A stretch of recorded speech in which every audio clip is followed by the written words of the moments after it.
Okay, so Michael, Okay. this is from the hipster contemporary subculture entry on Wikipedia. Okay, from one critic, I'll leave him nameless. He writes that these aesthetics are simulated, cannibalized into a repertoire of meaninglessness, from which the hipster can construct an identity in the manner of a collage, or a shuffled playlist on an iPod. He also criticizes how the subculture's original menace has long been abandoned and has been replaced in the form of not quite passive aggression called snark. Snark. So, the defining characteristic of a hipster is snark, rather than, so I don't have a fixie bike. I don't wear, actually I'm going to say don't wear a scarf. I guess I wear a scarf sometimes, but mostly for warmth. Do you have any vinyl records? I don't have any, actually I do have a vinyl record, but only one. Because it was a Kickstarter reward. You don't have a healthy amount or an impressive amount of facial hair going on? No, clearly not.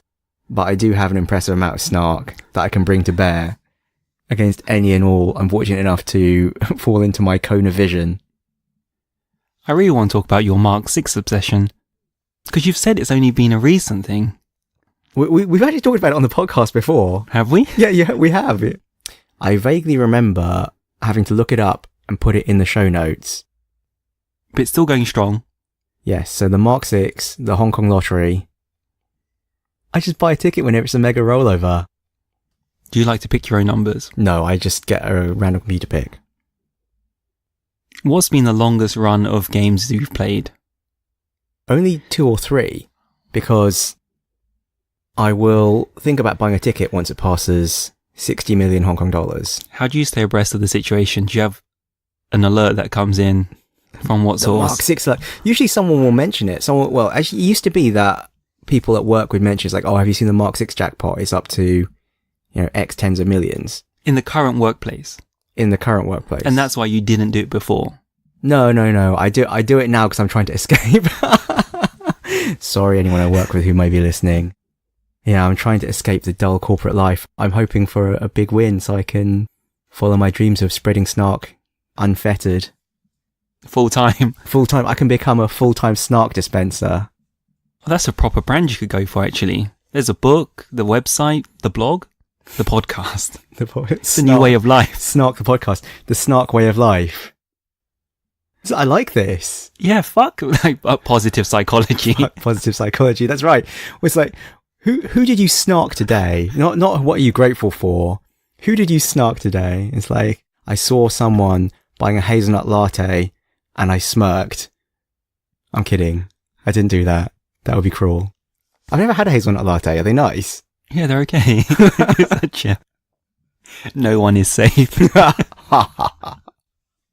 to have a bunch of emo kids following you'll be their leader. I don't think so. Imagine that though. It's like that Casey Neistat. Have you seen Casey Neistat? No. He's risen incredibly quickly through the ranks of the YouTube subscriber rankings. I think he has 6 million subscribers. It's been like a meteoric rise. I can't remember exactly what period he did it over, but he's gone up very quickly. He's like a vlogger, like an inspirational vlogger. So maybe I can be a snarky vlogger, and that will get me my 1 million subscribers and make me internet famous. You have to be inspirational still. Inspirationally snarky. Yeah, there you go. It's like, I wouldn't have had the courage to be snarky in that situation, but he just went and did it. What a dick. It's amazing. I wish I could do that too. Well, now you can. Now you can. So welcome to Lost Levels Club. I have tonight with me here, so Michael. Hello. And myself. Timothy.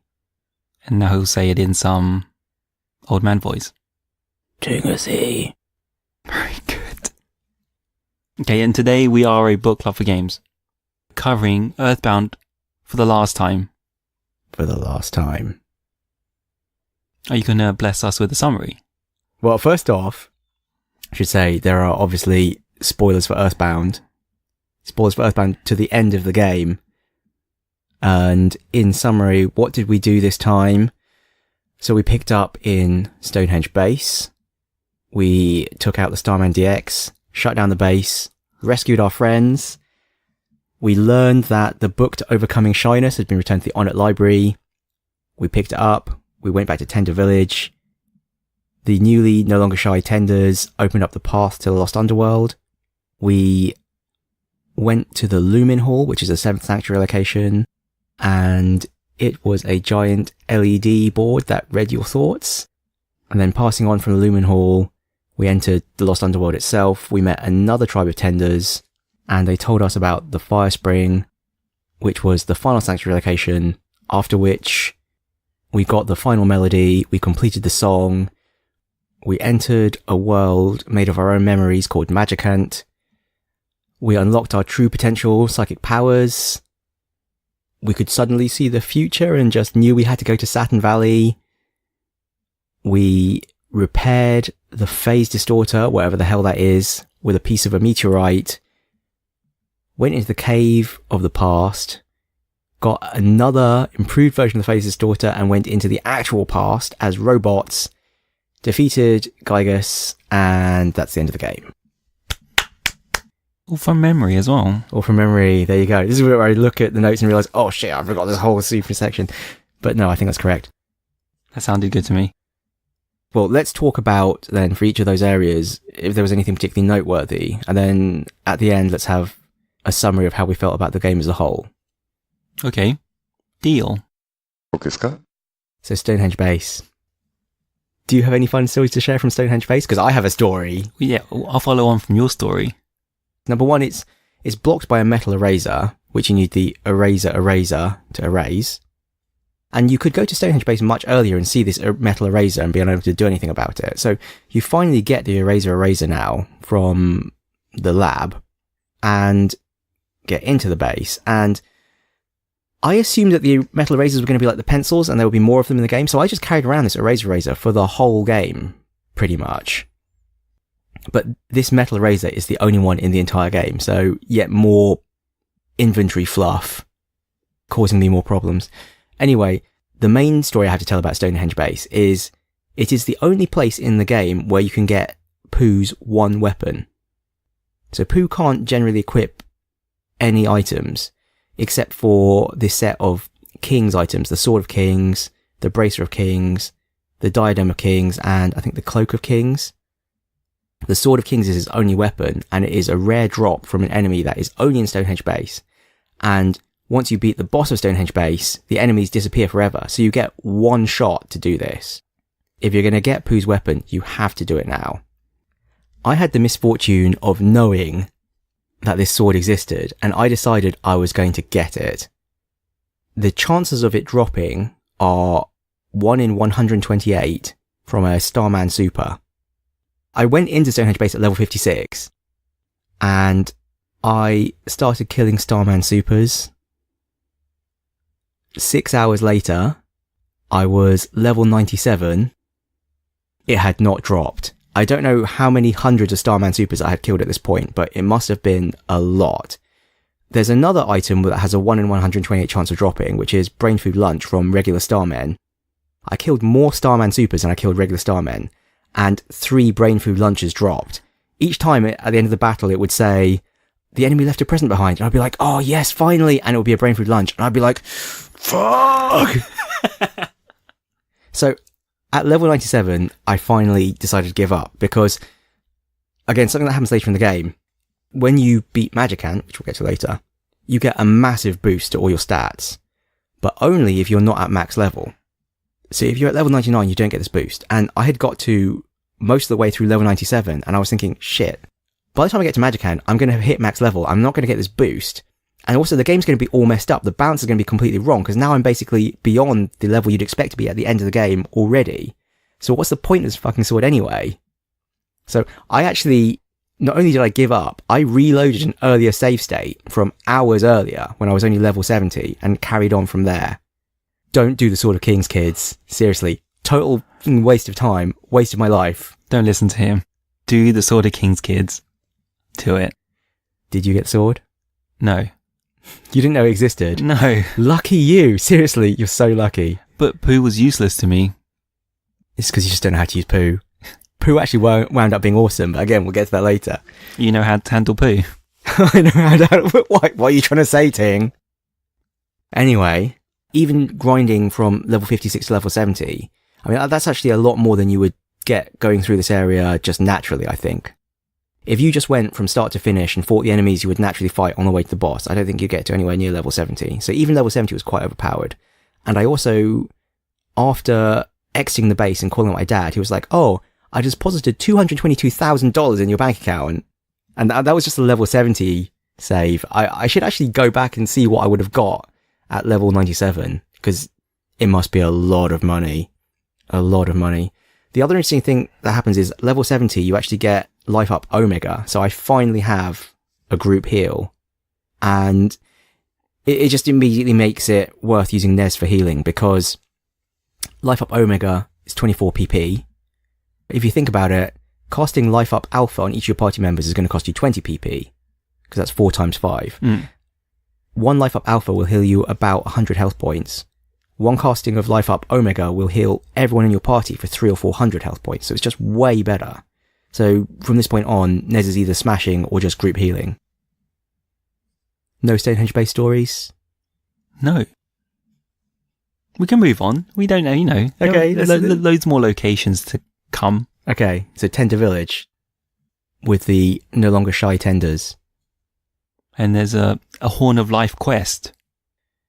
Yes, once the tenders are no longer shy, well, basically the vendor doesn't take cash.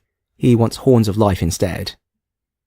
And I think to get his best item, you have to give him 7 Horns of Life, or maybe 8. Something like that, yeah.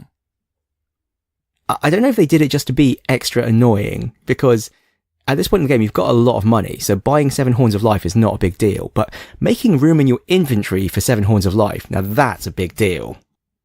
I never thought about it like that. Did you do it? Yeah, I did. Because I wanted to see what was on the end of that. I needed to know. Yeah, the top of the list is the Hall of Fame bat, which sounds like it should be awesome. Yes, it does. But it's actually kind of mediocre. I mean, it is a better weapon than your current weapon, but it wasn't like a game-changing weapon. No. It was just a nice upgrade and a bit of pointless filler, if you ask me, because you just step outside, teleport, do a load of inventory faff to fit in 7 Horns of Life, teleport back. It's such a shame when you break it down into the pure mechanics. You make it sound so empty. Yeah, you're right. I'm taking all the whimsy out of it. Yeah. It is nice. I guess it is nice. You know, it's nice to have variety. It's true. It is nice to have variety. I mean, when it's like, oh, but everything in the game is really just following rules. So why don't we make a game about following rules? That will be fun and reductionist. It's a shame people can't see your expression on this podcast. I can't fight it.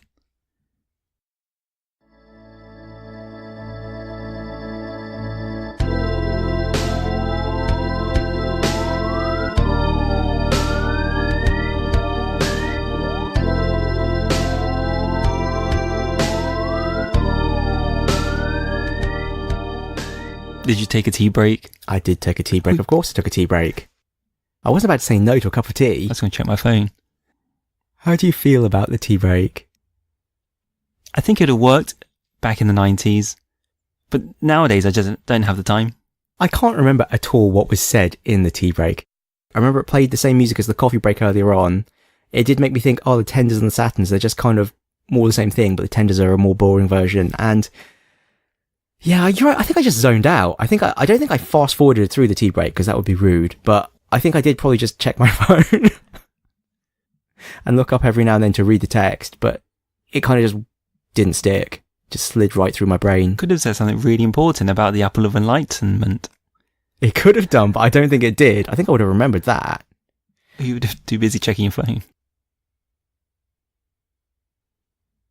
Is it the elder who asks, do you know where Pokey went? I don't know who asks. Someone in Tender Village who you talk to basically asks you, do you know where Pokey went? And thinking about it now, it's quite strange because why would they know about Pokey in the first place? Exactly. But yeah, it was an interesting reminder that we're chasing Pokey, because this last section of the game is pretty much about chasing Pokey. I guess we have been chasing Pokey for the whole game, we just didn't realise it at first. Was Pokey with Mr. Carpenter? I can't remember, but Pokey was definitely in the Monopoly building and he took the helicopter. Yep. And then we actually find the crashed helicopter in the deep darkness, so Pokey definitely came this way. And several of the NPCs from this point on mention Pokey, like either explicitly by name or that they saw a fat kid. It's kind of rude, actually, when you think about it. It's like, you wouldn't, that's kind of un-PC these days. That's fattest. But yeah, so we are clearly still chasing Pokey. And again, I guess, well, we'll get to that when we get to it. And I had a problem with like Pooh's diet. He wasn't so keen on some of the food I was feeding him. Oh, yeah, mea culpa. So I was wrong about the rice gruel too. I thought that Eastern foods were better for Pooh, so rice gruel would heal him, but I was wrong, actually. Nothing heals Pooh apart from brain food lunches, I think. Well, water heals PP and brain food lunches heal his health. But that's fine. That's all you had. You just worked with that. Yeah, I just worked with that. I mean, I think you can buy brain food lunches in Dalam. I couldn't heal him. He's so annoying. Had to use the psi powers to heal him. The psi powers are way better for healing anyway than the food. The food's a complete...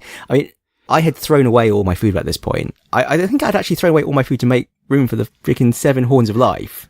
Oh, I thought you were going to say the multi-bottle rockets. Oh, that too. But I threw away all my food other than brain food lunches, and it was a good decision. It was a good decision. But I was saving up those bits of food, like the double burger for an occasion, like the moment I needed. Special occasion. Yeah. Pointless. If you think about it, brain food lunches are especially effective on Pooh. They're actually, for Pooh, they are a full health point heal and a full PP heal. So whereas the others, the best PP restoring item is the magic truffle, of which there are only 5, and they'll heal 80 PP. You can't buy them? I don't think you can buy them. Well, to be honest, I don't know. I never used them. I only got the one. It's like, I've only got one precious magic truffle. I must send it to Escargot Express. But brain food lunches, well, to be honest, I didn't run out of PP that often anyway, but when I did, Pooh gets a full heal, so over 100 PP easily from eating a brain food lunch. So if you do want to go all out with Pooh's psi powers, you definitely can. Actually, to be honest, again, I was really frugal. I hate spending items. I hate using consumable items. I'm like, oh, but they're limited. I don't want to use them. You know what? When I was in Stonehenge Base, sorry, going back again, and I was grinding for that 6 hours, I didn't use any items at all for that entire 6 hours. All I did was psi magnet as Paula and Pooh to regain psi points. Oh, that's a good idea. It's a good idea. It's a terrible grindy mess. It was a waste of time. I should just use items. You know, it's like, that's the thing. It's like my personality. I'm like a squirrel. I don't like to spend things. I just hoard things. But now you appreciate the butterflies. I appreciate the butterflies. Yay, 20 PP. I can spend 20 PP on something. Yeah. You know, they keep coming back though. That's true. That's true.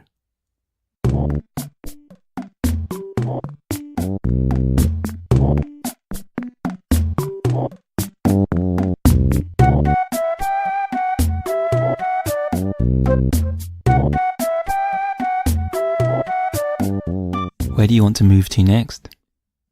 So I think the next area that's actually interesting to talk about is the Lost Underworld. It's really surprising, actually. There's a completely unique set of graphics just for the Lost Underworld. Unlike the rest of the game, it's really zoomed out. Nez and the party are just tiny. They're like 4 or 5 pixels high. And so it feels like you're in this massive, huge area. It's at a completely different scale to the rest of the game. So while you're 4 or 5 pixels, the dinosaurs are the size of a normal NES. Yeah, so you're clearly being attacked by enormous dinosaurs. Did you fight many of them?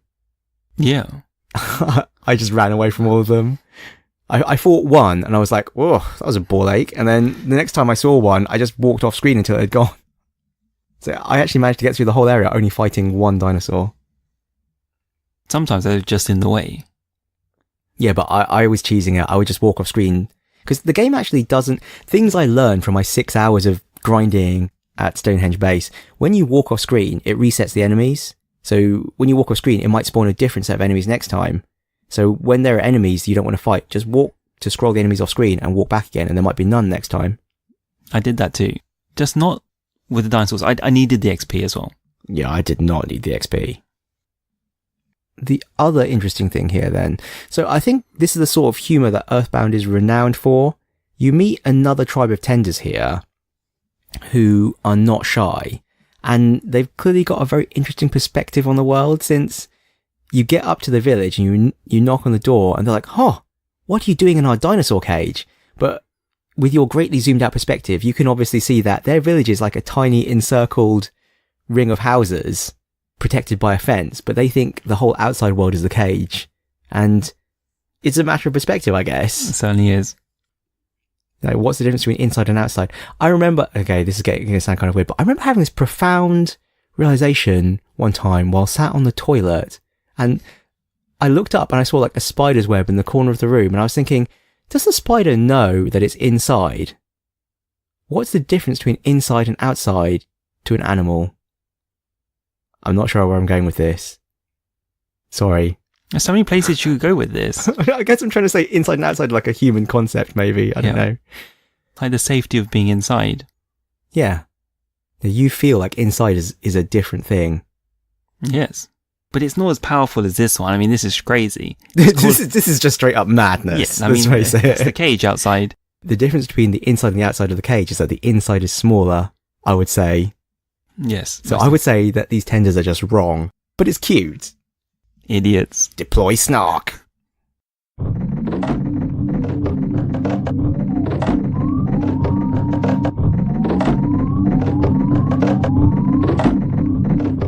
The fire spring. Man, there's a lot of this combat you don't really need to think about for a long time. So in this dungeon, I had quickly learned how to use my non-offensive, or how the non-offensive psi powers are used. So one of them was psi shield. I think the enemies just deploy them against you, right? So there are two kinds of, well, actually there are 4 kinds of shield. A regular shield that protects you against physical attacks. There is a psi shield that protects you against psi attacks. There's a power shield which protects you against physical attacks and reflects them. And there's a psi power shield which protects you against psi attacks and reflects them. And the reflecting ones basically bounce half the damage of the attack back at whoever initiated the attack. Huh. That's not how I interpreted it at all. Because I thought there's only 2 types of shield, and there was a percentage chance of it reflecting or deflecting. But that makes more sense. I can't remember what they're called, but the psi powers, I think when it comes to the psi powers you can cast, I think Pooh casts, Nez and Pooh I think cast physical shields. Paula has a psi shield, or maybe I've got that the wrong way around. And then they have a version that casts a shield on one person, a power shield on one person, a shield on everybody, or a power shield on everybody, I think.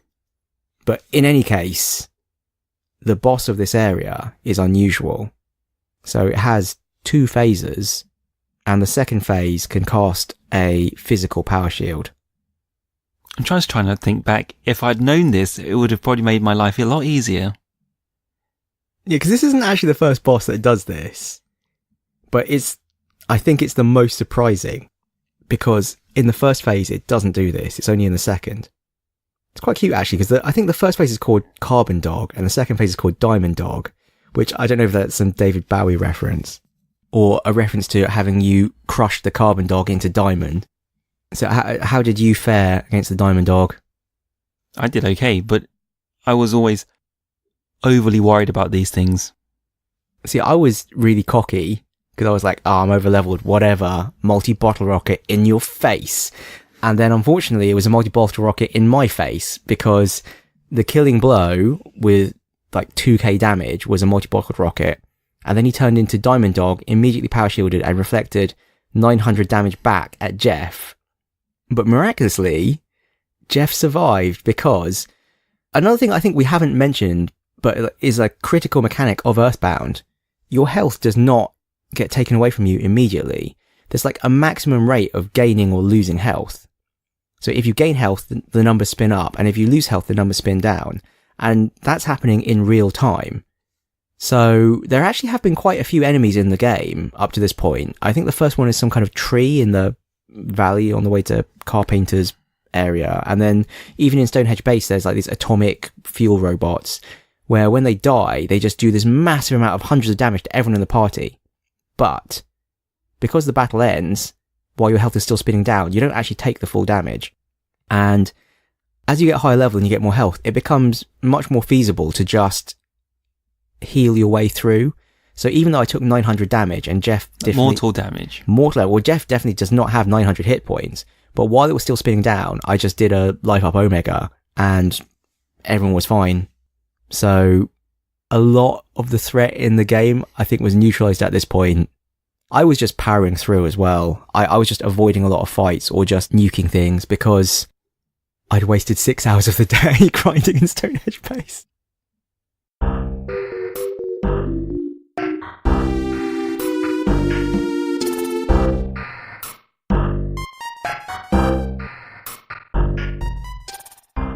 Finally, we get the final sanctuary, we get the melody, we hear the complete song, and we get a nice flashback as well to when you were a baby and your psi powers first manifest and your parents are talking about their hopes and dreams.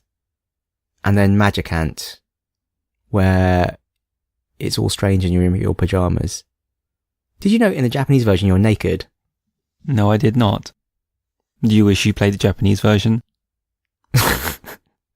No, I'll pass, thanks. But there's quite a few things that changed in the Japanese version, but I think this is the standard censorship that Nintendo used to do as well in the past, because like the cafe in Foresight, for example, is a bar in the Japanese version. Like they removed all religious references, they removed all alcohol references, which was standard for Nintendo games at the time. You never had a NES or a SNES, did you? So I guess you never experienced this. Yeah, that was a standard thing for Nintendo to do at the time. All I know is about Mortal Kombat, I think. Mortal Kombat, bizarrely, did have the blood, or at least Mortal Kombat 2 did.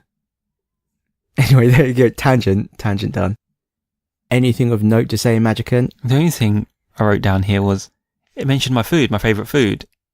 It's the first time, isn't it?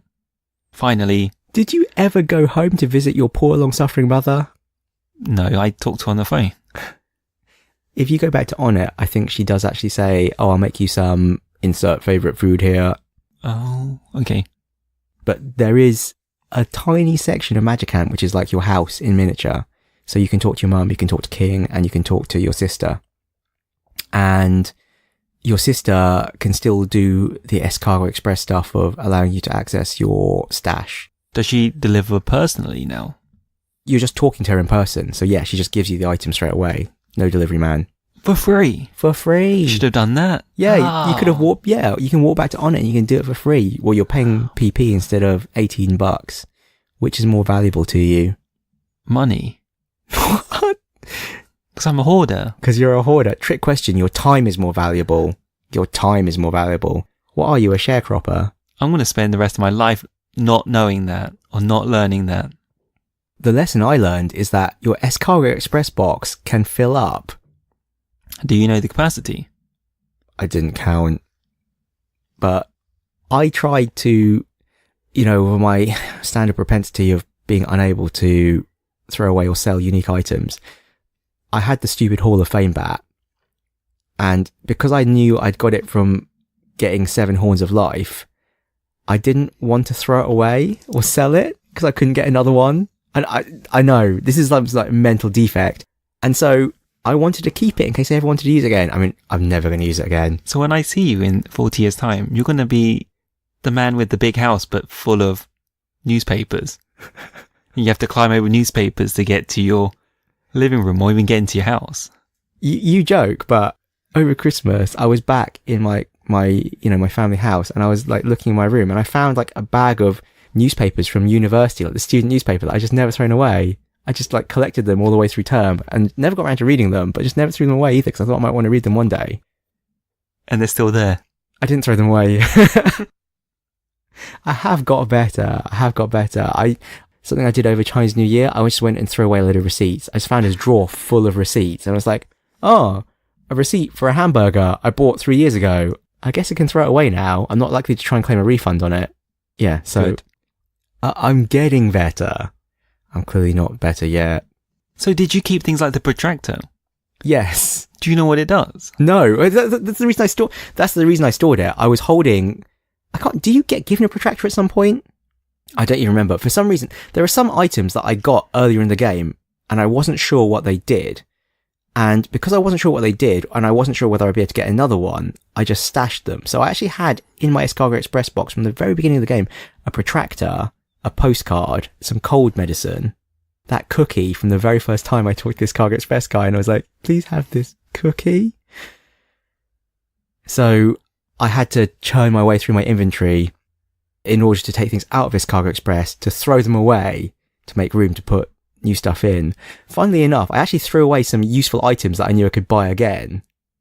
Because, like, I had the legendary bat, but I'd bought that from a shop. So I was like, oh, I can get another one of these if I want. In the bin you go. So what did you use instead? Well, I picked up the Magicant bat, or I wanted to pick up the Magicant bat. That's why I needed the space to be able to stash the Hall of Fame bat.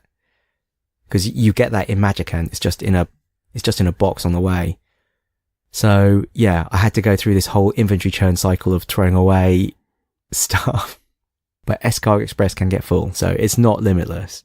I mean, obviously it wasn't going to be limitless because there's finite storage on the cartridge, but it wasn't like it's 1,000 items. It's not like it's some limit you're never going to hit. It's actually something you can quite easily hit if you're a hoarder.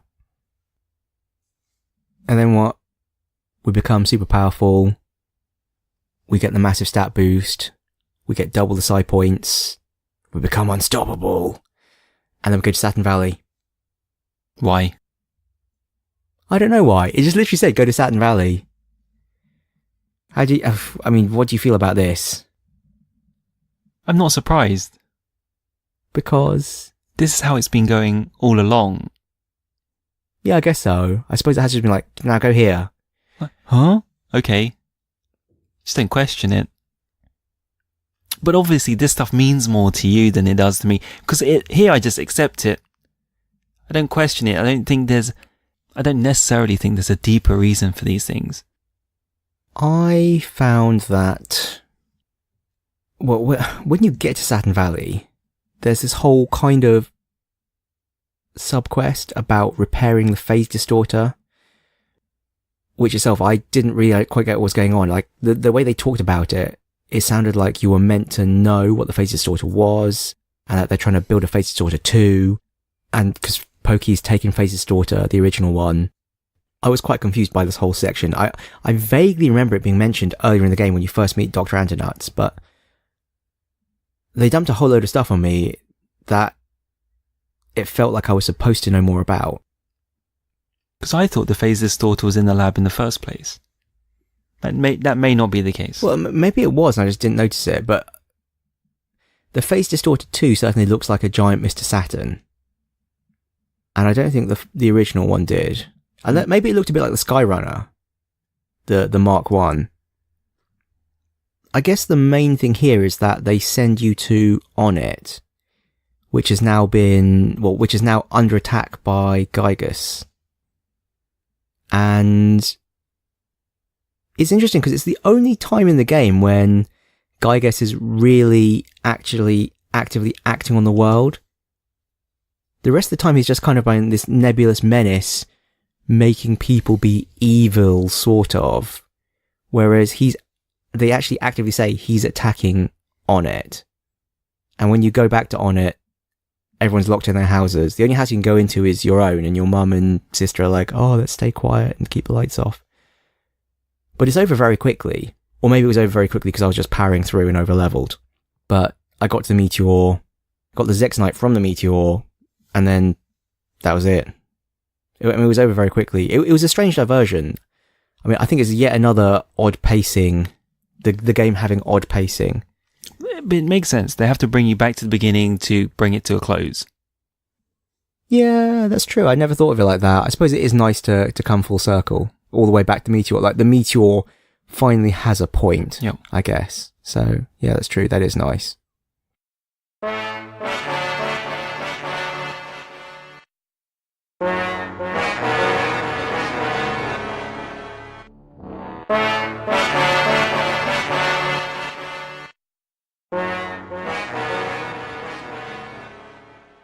And then the final area, the Cave of the Past. And then really the Cave of the Past in the past. What is the deal with putting you in robot bodies? That's a real important issue for you. I just accepted it. It's so weird. Well, it's because your souls have... I can't remember why. What's the dubious reason they use? It just seems like such an odd thing to do. Like, I don't quite understand what, because, okay, just to go into detail for a moment for why I think it's really strange. You fix the Phase Distorter 2, you get in the Phase Distorter 2 and teleport to the Cave of the Past, where you bump into a Mr. Saturn and the ruins of the Phase Distorter Mark 1. And he's just like, oh, I was kidnapped, but I'm free now, yay. Anyway, you wander around this very small area, and then magically appearing is the Phase Distorter Mark 3. And Dr. Andernuts and Apple Kid and a Mr. Saturn walk out of it and go, hey, we made a Phase Distorter Mark 3. It's like, we only just fixed Phase Distorter Mark 2. And he's like, oh, the Mark 3 can go back in time. And Gygus is attacking from the past. You need to go back into the past to beat him. It's like, how does he attack from the past? What does that even mean? It's not a place. Yeah, the past is not a place. Is the past a place? Thinking about it. No, but does that mean he's doing stuff in the past and its effects are felt in the future? It doesn't seem like that. It seems like he's actually attacking from the past. Just let him attack over there. It's fine. Yeah, it seems very odd. And then it's like, okay, so you need to go back in time to fight him. Luckily, the Phase Distorter 3 can go back in time, but going back in time will destroy your human bodies. So we need to put you into robot bodies. We need to put your soul into robot bodies. And then you may or may not be able to come back. What? I don't quite understand why they did this. Putting aside for one moment how they managed to build another whole Phase Distorter in about 30 seconds. Well, they've travelled back in time to... No, but they couldn't have travelled back in time because it would have destroyed their bodies. Yeah, they would have to be robots. That would have been cool, actually. That would have been really cool if they came back as robots and they'd be like, yeah, we're from the future. We built another Phase Distorter. You must go back in time. But they don't do that. But anyway, they could easily have been like, oh, actually, we need to upgrade your Phase Distorter to go back in time. You do the final battle, you get back in it and come back to the present. But no. I don't know. Maybe they were worried about you having a time machine. Maybe they were worried about just for the future plot having a time machine and they wanted to put some reason why you couldn't do it. You know, maybe they were already thinking about a sequel. But for whatever reason, yes, they put you into robot bodies and you go back in time. I just keep bringing it up because I find it so strange. And then the final area, you struggled? Yeah. I really struggled to keep my party alive. So you just gave up and left them dead? I left them dead. You left them for dead, literally. I know, they just went to the hospital, right? They went into the hospital in the past as robots. But they would have been, I don't know. Well, I'm sure, had I quit out to find them, could I have even left there? Could I have teleported out? No, once you go to the past, you're stuck there. That's it. There's no returning. Well, okay. Well, I left them for dead. I just used Ness, and I just smashed everything. I smashed everyone, everything, moving, not moving. I didn't care. I smashed it, and it worked out. I actually did the opposite. I think you're right. I think it's quite hard to keep everyone alive or it's just a real drag. It's like, well, I could have just used the group heal a lot or used poo to res people, but yeah, it was a pain. I actually just ran away from everything. That would work as well. Running away from everything is like the quickest way to end a battle, it seems, because when you run away, the enemy disappears from the map as if you'd actually beaten it. You don't get the XP, but I didn't need the XP anyway, so. So you did have that benefit. You put all the effort in up front. Yes, that's right. So I hardly fought anything in this final area. I just ran from the battles until I got to the final area, which is all weird and intestine-y. But not too weird because it's quite pixely. And then the final boss, finally, Gygus, or Gigas. I think it's probably meant to be Gigas, because apparently the Japanese is something like Geeg, but I'm saying Gygus because I think it sounds better. Fine. So although it's allegedly Gygus, really it's Pokey. I can't believe it's actually Pokey. I can't believe... I thought... You called it. That's what you called. You called it. Kind of. Well, I thought he was going to be recurring, like some sort of lame antagonist, but I didn't think he'd actually be effectively the final boss. The thing is, Gygus, like you said, is kind of lame as well. Yeah, Gygus turns out to be the lame antagonist. It turns out that Gygus is the anticlimax and Pokey's the villain. Because Gygus apparently put so much power into being evil, or so much energy into being evil, that he kind of just broke his mind, and now he's just this nebulous power of evil. And Pokey is actually the brains behind the whole operation. Imagine if you put that much effort into being snarky. Imagine it's like, he put so much energy into being snarky, he just became this pure elemental force of snark. And then Ting just directs him. Yeah. Ting's like, Mike, that barista. And I'm like, snark! I'll have a mocha venti hazelnut chocolate latte, organic skim, no foam. Is that snark or not? I don't even know where I was going with that. I was channeling my inner Zoolander. Okay, my main question about this. How come Pokey isn't a robot? Because he doesn't care about coming back. It's not that you can't come back. It's that it destroys your body. He took a risk. He's too vain. He's too vain. Yeah. Maybe Pokey's just got a better time machine. That's true. I don't know. Or maybe Geiger's control. Okay, for whatever reason, Pokey's clearly not playing by the same rules. Or his robot form is more human-like. Oh, maybe he is a robot. That would be cool. He does look kind of zombie-like. He is kind of blue, isn't he? Whatever. Anyway, he's the boss. We smash him to bits. Well, we destroy his weird spider mech thing. And then he says that Gygus is actually in this machine, the devil's machine containing his power, and he releases it. And then it all goes strange and wibbly wobbly, nebulous evil. You cannot comprehend the form of Gygus's attack. And then you just beat it. I just tried to beat him. You just tried to smack him with a baseball bat over and over and over. Like 20 rounds of smacking him with a baseball bat. It wasn't going anywhere. The flip side of having nerd sniped myself and knowing about the Sword of Kings is that I also saw in the same guide that you had to pray to win. So I actually already knew what to do. But had I not seen this guide, I do not think it would have been obvious that that was what you should do. I mean, in a way, I guess it's good that it's not obvious. You don't want it to be so formulaic. But Pokey does say, haha, what are you going to do now? Try and call for help telepathically or something. That's what you do, isn't it? Oh, if only I could have had the satisfaction of working that out. Yeah, because you Googled it as well, didn't you? In the end, I had to. But that was your hint that you need to pray. How triumphant I would have felt. It's weird, because pray doesn't work like that the rest of the game. They don't suggest that pray is... Well, I guess they kind of imply that that's what Paula is doing when she calls out for help, because I guess Paula is the one she calls to you, and then she calls to Jeff. That makes more sense. So I guess that is implying that's what pray is doing, but that's not how pray kind of sounds like it works in battle up to this point.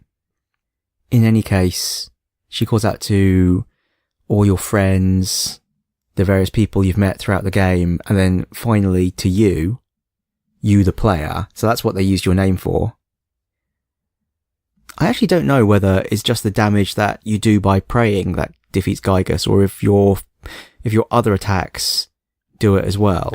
Because he does have a lot of health. Because I think the final prayer attack does like 25,000 damage, doesn't it? But I don't know if you were really to whittle him down, would you eventually beat him? Do you know if it's possible to beat him through physical attacks only? I don't know. I didn't know. I didn't have the foresight to look this up. It was a debate. The forums I checked, it was a debate between people. No one could say for sure. Because otherwise I would have kept going down that route if I knew it was possible. Just out of bloody mindedness. Well, because I'd done so much, I thought I would have been close. How much were your smashes doing? A few hundred. So... Like low hundreds or almost 1,000? Mid. I would have said mid, like 500. Okay, so I mean that would be a long time. 10,000, but that's only 10,000 though, isn't it? Oh, yeah, because I think you have to do probably like at least 40 to 50,000 damage based on what the prayer attacks are doing. I'll just switch to prayer then. I don't know. I mean, I was attacking him between. I was starstorming with Pooh, and I was mostly just using Nez's bash and getting a lot of smashes out of that. Was he doing any damage to you? Hardly any. That was weird as well. Yeah, but that's because of the Franklin badge. I mean, you couldn't comprehend the form of his attack, but really it was just psi attacks he was doing against you. So a lot of them could be blocked or reflected by power shields, absorbed by the different pendants. I mean, he did actually take out Paula at one point. I think he used like Psy Flash and insta-killed Paula. But it was, it's easy at this point. I just rezzed her. So, not that difficult after all. I actually did the most damage to myself at the very beginning of the fight. In the very first phase of the fight, when you're fighting Pokey as well, Gygus is actually invincible and like reflects all damage. I didn't realize this, and I was like, let's open with my strongest attacks. Psy Rockin' Omega! Starstorm Omega!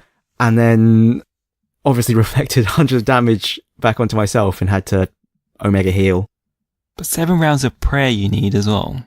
Is it 7? Is it even more than 7? It's a lot. I thought it was nice. It was nice that it was a bit different. I mean, the combat in EarthBound is it's so bursty. Like, I don't think it ever feels really good. Like, it never really feels like you're on a knife edge, and the battle is like you won it through your clever strategy. It's often you steamroller it or you get steamrollered. So this last battle kind of almost being just a story-driven thing, I'm okay with it. I guess you'll tell me this isn't what all turn-based battles are like turn-based battle type games are like. I don't think so. I think you should play Final Fantasy. I think that's the other thing that I kind of realised playing through this is that although I think that I've played quite a lot of JRPGs, I think most of them have been Final Fantasy. So maybe this is just a question of how they're balanced, and this one happens to be balanced this way. And that's it. That's it. So at the end, what were your levels? I don't know. What were my levels? So you clearly favoured Nez. Did you leave your party for dead quite a lot? It wasn't just this last time, was it? Is it Cave of the Past? Yeah. From that bit onwards. Okay, that's not too bad. How many levels did you gain here? Jeez. Okay, so your final levels are Nez, 82. Paige, 67. Ralph. Sorry, I should say Paige is Paula, Ralph, who's Jeff, 65. and Pooh, 62. Yeah. Mine are a bit more balanced. So this is carrying on from my level 70 save. Nez, 86. Paula, 79. Jeff, 78. And Pooh, 75. And that's how you meant to do it. Well, I don't know. Define meant to. I guess the other thing that's interesting, though, is when it comes to the grinding, in the Cave of the Past, which is the final area where you were fighting things just as Nez. Actually, I guess because the XP is split between your party, maybe that's why you went up so much, because you were getting 4 times the XP effectively then. Yeah. But in the Cave of the Past, I think the enemies give you about 10,000 XP when divided by 4, so I guess 40,000 per battle for you. In Stonehenge Base, the enemies actually give you about 7 or 8,000. So it's actually not that much different, which explains how I was able to get to level 90 something.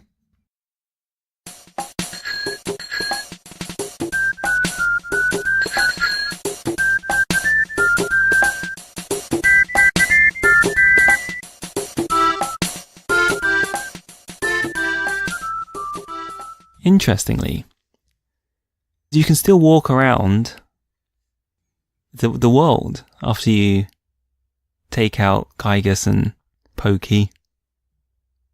Yeah, it is nice. So the ending, it's not like you beat Gygus, end credits play.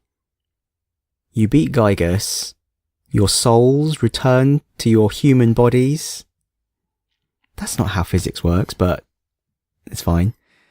And then you get a nice ending. You get a nice interactive ending. So you get to see the world that you have saved. You have all your powers, but there are just no enemies anymore.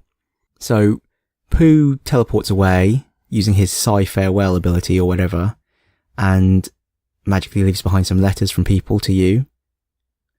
Jeff decides to leave your party and hang out with his dad for a bit to do some magical inventing. And Paula goes with you to, she asks you to escort her home back to the Polestar. Is it the Polestar? Back to the preschool in Tucson. And yeah, you just have free reign over the game world. You can teleport anywhere. You can talk to anyone. Did you actually do much of this? You just went straight home. Just went home. You just went home and you got the credits. Yeah, I'm actually surprised I didn't walk Paula home though. What? Why? Was it late at night? Were you in a rush? No, there was no rush. You were just like, game ends. It's done.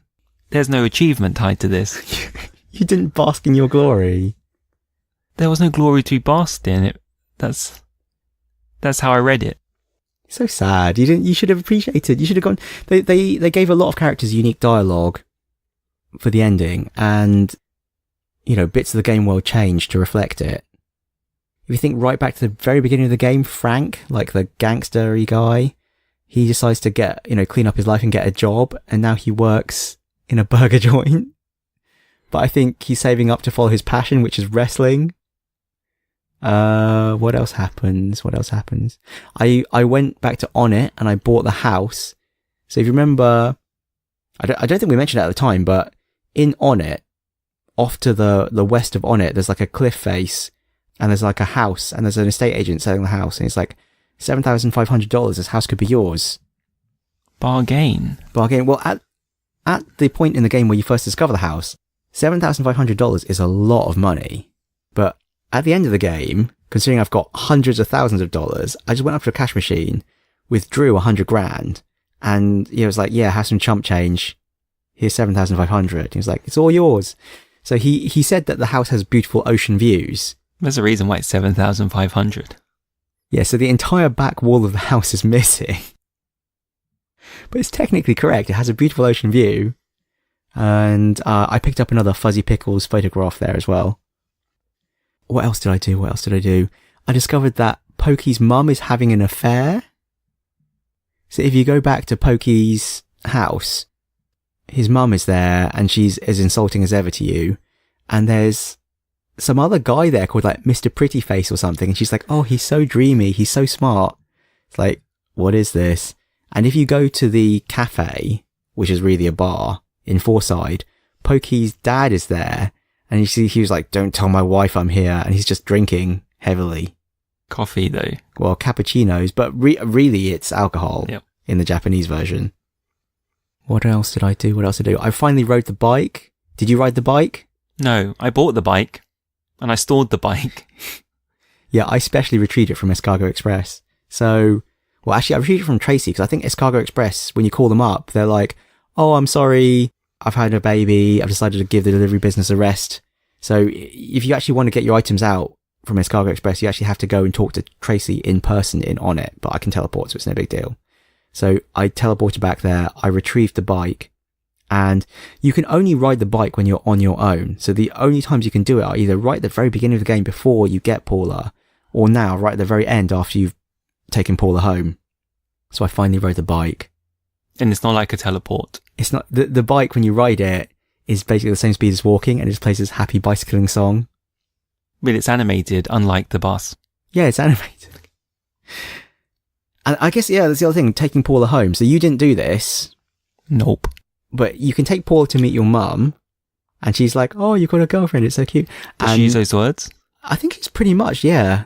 They pretty much mention that Paula's your girlfriend or something. And similarly, when you take Paula home, Paula's dad like comments on you about whether you're an acceptable boyfriend for Paula. Is this a carry on from Mother? I don't think so. I think the characters are different in Mother. So I don't think that's really made clear at all in the game. It's like, wait, when did this happen? It's just like, oh, you're the main protagonist and she's the female character, so now you're a couple. Is this parents doing what parents do? I don't know. I interpret it how you will. And then, yeah, once you're done exploring, or if you can't be bothered to explore because you're soulless, you talk to your mum and she shows you, well, she said, oh, and this photo guy dropped off this photo album. So you finally get to see all the photos that have been taken throughout the game as well. Actually, it's really nice. You get the credits, it shows you all the characters, and it's not just that it shows you the characters too, it's animated and it's got some character to it. So like the Runaway Five are like running around. There's a Mr. Saturn hiding with the tenders and he swaps out for one. Your dad is represented by a phone. I thought it was quite funny. Yeah. There's some payoff in that thing then. And then finally, yeah, the photos themselves. It shows you all the photos throughout the game that you took. And they're meant to be 32. Yes, I think it's possible to get 32. So I had 29. I only got 26. Yeah, goodness knows where I missed them. I think it's probably Scaraba. I didn't explore it as thoroughly as I should. Or maybe later on when I was just powering through, it's entirely possible I missed some there.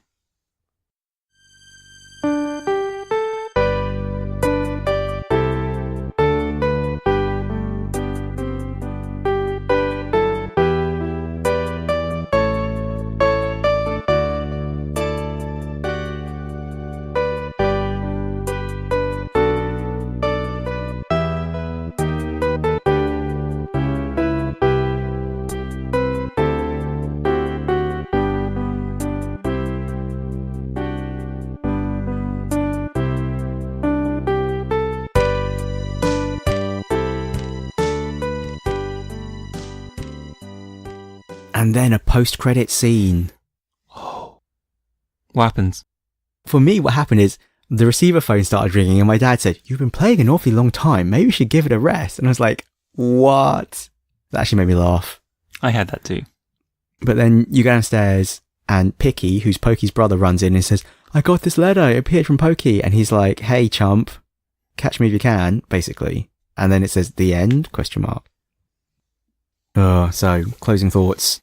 You had a lot of closing thoughts. How do I feel about the story? Like the story.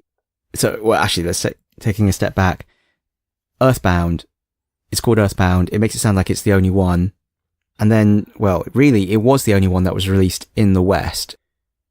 So, the game EarthBound is actually the middle game in a trilogy, which is not obvious from the name because the games either side weren't released in the West, or at least not until recently. So, EarthBound is Mother 2, which is released in 94 in Japan and 95 in the US, and never in Europe, at least not until the Virtual Console release.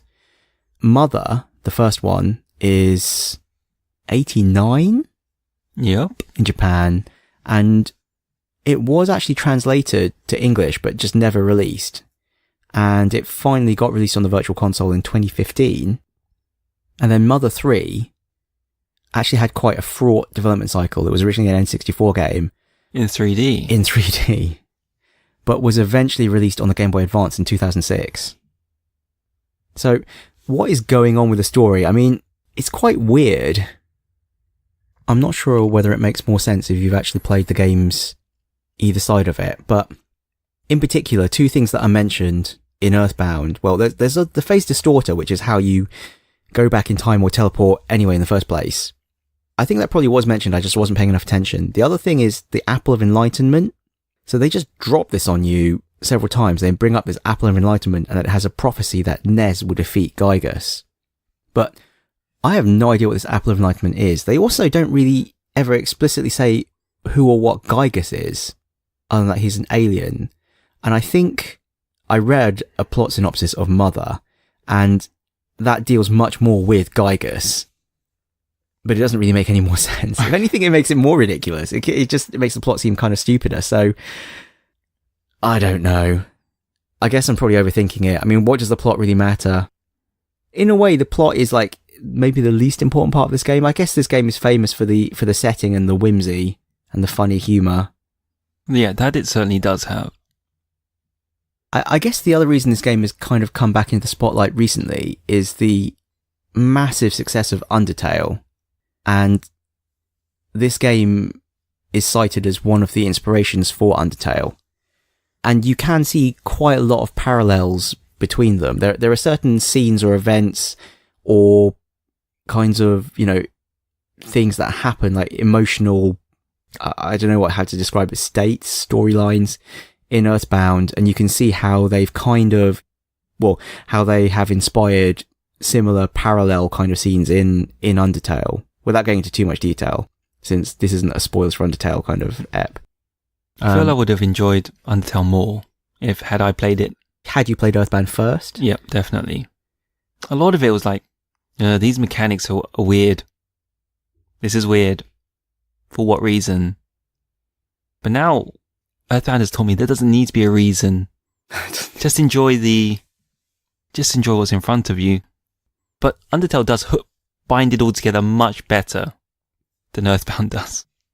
Yeah, I mean, I don't know if it's like a time and place thing. Like, had I played this game when it came out, I mean, had I played this game when it first came out, I probably would have been a more appropriate age. I probably would have been a similar age to Nez in the game. And maybe then it would have spoken to me more. But now I guess things have just changed. I guess I was expecting a lot more dialogue or a lot more exposition or the story to be clearer. And it's quite a long game. If you compare to, say, Undertale, which is like 6 hours long-ish, and yet Undertale, elicited much stronger emotions in me than this. Even though I spent much more time with the characters in EarthBound than in Undertale. Undertale made me like tear up. And this I was just kind of like, ugh, another thing, run away, or Starstorm, or baseball bat. So, yeah, it's interesting to see. But maybe this is just people have got better at game design. I don't know. Another weird parallel I wanted to mention. I don't know why I think this, but for some reason it made me think of Dark Souls. Maybe it was just because I spent 6 hours grinding in Stonehenge Base. Similar to the time I had to grind to kill that frickin' boss. Well, that was in Bloodborne, not Dark Souls, but, the Souls games. And I think that might be a weird parallel. I mean, particularly for this stupid item, you get similar problems in Dark Souls with unique drops, but also the vagueness of the story, which is the key thing. But I think this is something that people have learned to do better since then, because in EarthBound, the story is weird and vague, and there's lots of things that are left kind of hanging, like the Apple of Enlightenment. And this is the sort of thing that does happen in Dark Souls 2 with like linking the fire, what does it mean? But there's enough backstory there. Like, the thing is, the story really exists, and it's possible for you to figure it out if you look hard enough. I don't think that's the case here. I think they just didn't go into detail, and there's no way you could know. It's probably all in Shigesato Itoi's head, but there's no way you're going to find it out other than reading tons of interviews and backstories. Maybe it's sorted out in Mother 3, I don't know. What do you get for the Sword of Kings? How powerful is that thing? I don't think it's even that powerful. I think it's something like plus 30 attack. And if you consider Nez's final weapon, which you're pretty much guaranteed to get, well, the legendary bat, which you can get in the Cave of the Past just in a box, is plus 110 attack. So the Sword of Kings is really not very good. And I think a lot of the best weapons in the game are 1 in 128 drops, because there's a potential weapon for Nez called the Gutsy Bat, which is plus 100 attack only, but plus 125 guts, which means you're basically going to be smashing all the time with it. Jeff can get is it Gaia Beam or something? Because it's possible for one enemy to drop a broken antenna, which is another 1 in 128 chances. A lot of the best items in the game are that rare as drops. But after my experience with the Sword of Kings, I was very much, it gave me a healthy appreciation for just how low the probability of getting one of these things is. There's knowing something academically and there's knowing something viscerally. And now I have a visceral sense for how small a chance 1 in 128 is. You know what? This should really teach me the chance of winning the Mark 6, which is 1 in 14 million. Yeah, so how many times am I going to have to play the Mark 6 before I learn my lesson there? Going by this demonstration, you've got many more times. Many more years to play. Final thought. I would still quite like to play Mother 3, because there is a fan translation available of it. Maybe if we're lucky, they'll release it on the Nintendo Switch Virtual Console. They'll finally do a translation of it. Oh, an official translation? An official translation, an official English release. That would be nice. Fingers crossed. Yeah, that'd be nice. For Nintendo Switchmas. Anything from you? It's better than what I expected, but it disappointed you. I think it was a lull in the middle, but the start was promising, and it did finish interestingly. I'm glad I played it. And I definitely do appreciate Undertale more now. If you haven't played Undertale, play Undertale. It's only 6 hours long. Yeah, seriously, play Undertale. That's it. We were Lost Levels Club. We still are Lost Levels Club. Please rate and subscribe to us on iTunes. Please. You can find us on email. mike.and.ting@lostlevels.club. You can find us on Twitter. @lostlevelsclub. Or maybe you can find us on Reddit. /r/Lost Levels Club. And that's it. That's it. So goodbye from Timothy. Goodbye. And a goodbye from a grateful Sir Michael. Goodbye.